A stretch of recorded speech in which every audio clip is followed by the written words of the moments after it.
Halo, selamat pagi rekan-rekan. Sekarang Irfan Traveler berada di situs Liangan di daerah Temanggung, Provinsi Jawa Tengah.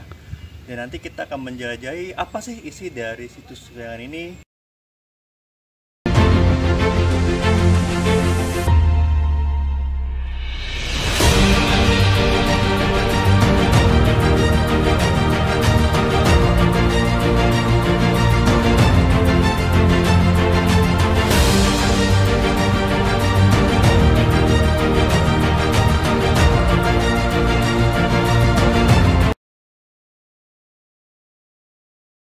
Batu-batu candi, lingga, yuni, arca, serta tembok batu yang mengelilingi kawasan ini menjadi bukti dari keberadaan situs ini dari masa lalu. Situs ini ditemukan sekitar tahun 2008 saat wilayah ini masih menjadi tempat penggalian pasir. Ditemukannya benda-benda bersejarah menjadikan para ahli datang dan juga untuk meneliti keberadaan situs ini.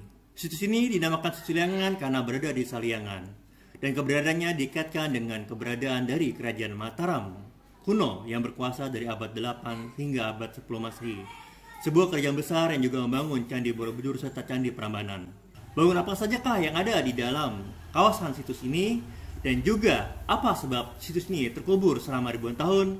Mari kita ikuti dalam jelajah kali ini bersama saya, Irfan Traveler.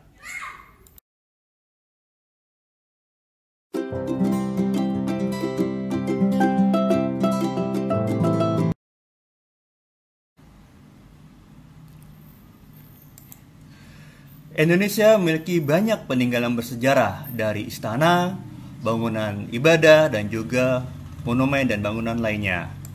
Salah satunya adalah di Pulau Jawa. Di Pulau Jawa kita bisa menemukan peninggalan bersejarah dari era Kerajaan Mataram kuno yang terkenal dengan Candi Prambanan dan Candi Borobudurnya.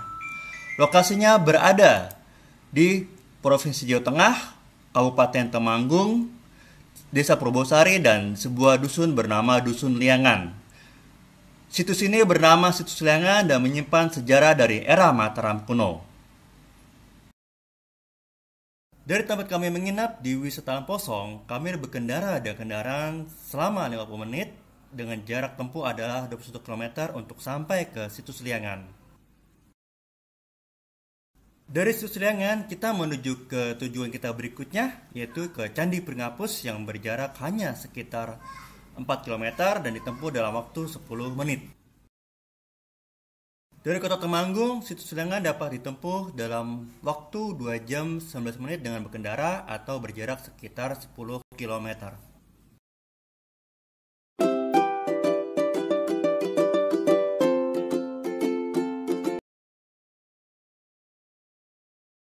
Situs Liangan adalah sebuah kawasan pemukiman di mana terdapat tempat peribadatan, tempat tinggal, kawasan pertanian dan pemukiman, serta tembok batu yang berfungsi sebagai pelindung kawasan tersebut. Para arkeolog menyatakan bahwa situs ini sudah ada sejak abad ke-5 Masehi hingga abad 10 Masehi.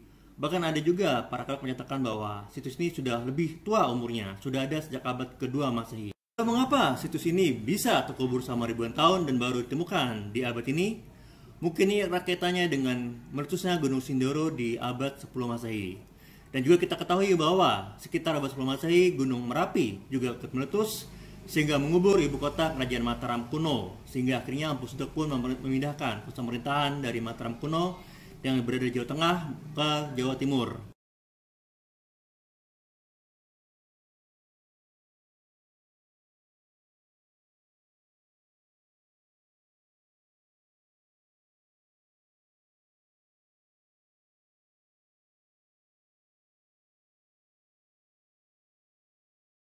Bagian pertama yang kita kunjungi adalah sebuah bangunan terbuat dari batu berbentuk 4 persegi panjang. Bangunan ini memiliki 2 buah tingkat di mana lantai pertama lebih luas dan lebih lebar dibanding lantai kedua.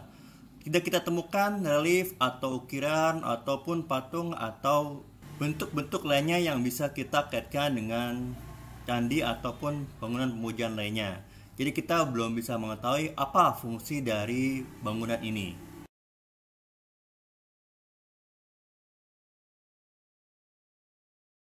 Para sejarawan memperkirakan bahwa Situs Liangan merupakan sebuah kawasan pemukiman, dan sebagaimana kawasan pemukiman pada masa dahulu, maka akan ada tembok batu yang mengelilingi kawasan tersebut sebagai perlindungan. Dapat kita saksikan dengan jelas adalah tembok batu yang letaknya berada di sisi kiri saat kita masuk ke Situs Liangan.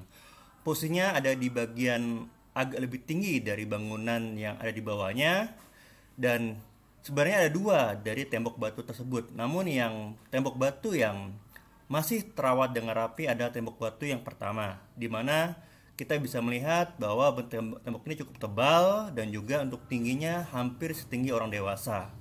Dan di atasnya nanti bentuknya akan mengerucut ke atas, dan nantinya akan ada sebuah hiasan yang bila kita perhatikan bentuknya adalah mirip seperti Meru atau gunung. Di kawasan Situs Liangan kita juga akan menemukan batu-batu dari hiasan tembok batu ini yang tersebar di beberapa lokasi.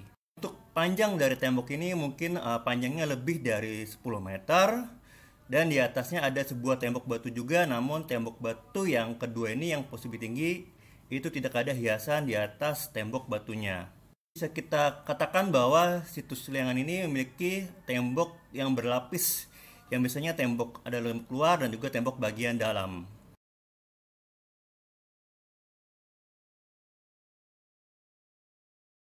Dari atas kita bisa melihat ada 5 buah bekas bangunan yang sekarang tersisa adalah bagian bawah dari bangunan tersebut. Di antara kelima bangunan ini, maka bangunan yang berada di depannya berukuran lebih luas dan lebih besar. Bila kita perhatikan, maka terdapat tangga batu untuk naik ke atas yang ada di sisa dari bangunan tersebut. Di bagian paling ujung terdapat sebuah bangunan yang relatif masih utuh, di mana kita bisa menemukan tangga batu untuk naik ke atas dan juga bagian bawah setengah dari bagian dinding candi. Yang menarik ada di sini kita bisa menemukan sebuah yoni yang berada di bagian atas, yang merupakan lambang kesuburan dalam agama Hindu. Di bagian bangunan yang agak mirip dengan candi ini juga kita bisa melihat beberapa ukiran dan relief yang ada di bagian dindingnya. Seperti apa bentuk asli dari kelima bangunan tersebut dan apa fungsi dari kelima bangunan tersebut sampai sekarang juga masih belum mendapatkan kepastian dari para ahli, karena yang tersisa hanyalah bagian bawah dari bangunan tersebut. Berada tidak jauh dari pintu masuk, letaknya ada di sebelah kiri, kita akan melihat sebuah bangunan candi yang relatif masih utuh.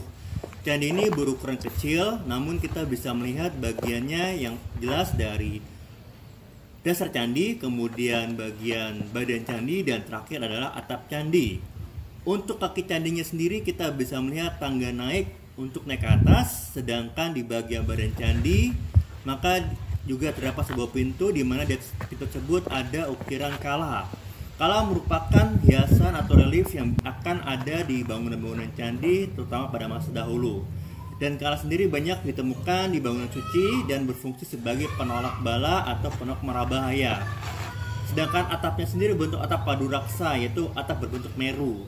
Dan atap meru ini sudah pernah kita bahas di candi-candi sebelumnya, seperti di candi Bajang Ratu, kemudian juga ada di candi Kidal dan juga atau Candi Sepati dan juga bangunan lainnya. Sedangkan mengenai kala sendiri sudah juga kita bahas di video-video kita sebelumnya. Yang menarik dari candi ini adalah candi ini dikelilingi, jadi ada sebuah tembok batu yang mengelilingi bagian ini, kemudian di bagian luarnya terdapat tembok batu yang lebih besar dan lebih luas dan lebih lebar. Dan juga bila kita perhatikan maka terdapat ada jalduara. Jalduara adalah bisa dikatakan sebagai saluran air yang berbentuk ikan atau naga. Dan untuk jalduara sendiri sudah pernah kita bahas saat kita berbicara mengenai Candi Tikus yang merupakan Candi Peninggalan Majapahit yang ada di daerah Mojokerto atau Provinsi Jawa Timur. Yang menarik adalah bila kita lihat secara lebih detail, maka bangunan utama candi ini seperti berada di sebuah seperti kolam. Jadi bisa dikatakan bahwa candi ini apalagi dengan kita lihat ada Jalduara yang merupakan sun air, maka harusnya dulunya di sekitar candi ini ada air. Jadi bisa dikatakan bahwa candi ini berdiri di atas tengah-tengah air. Dan kita kenal bahwa air sendiri adalah merupakan salah satu sarana yang sangat penting dalam upacara keagamaan agama baik Hindu maupun Buddha. Namun bila kita melihat dari adanya yoni di lantai atas dari situs Liangan ini, maka kita bisa mengartikan bahwa sebenarnya situs Liangan sendiri adalah situs bagi umat beragama Hindu.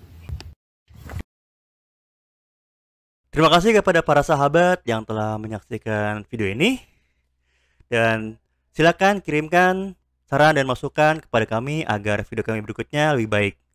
Dan jangan lupa untuk like, komen, dan subscribe channel ini agar bisa menyaksikan video-video kami berikutnya. Terima kasih. Dari situs Liangan kita melanjutkan perjalanan ke Candi Pringapus yang hanya berjarak sekitar 4 km dari situs Liangan.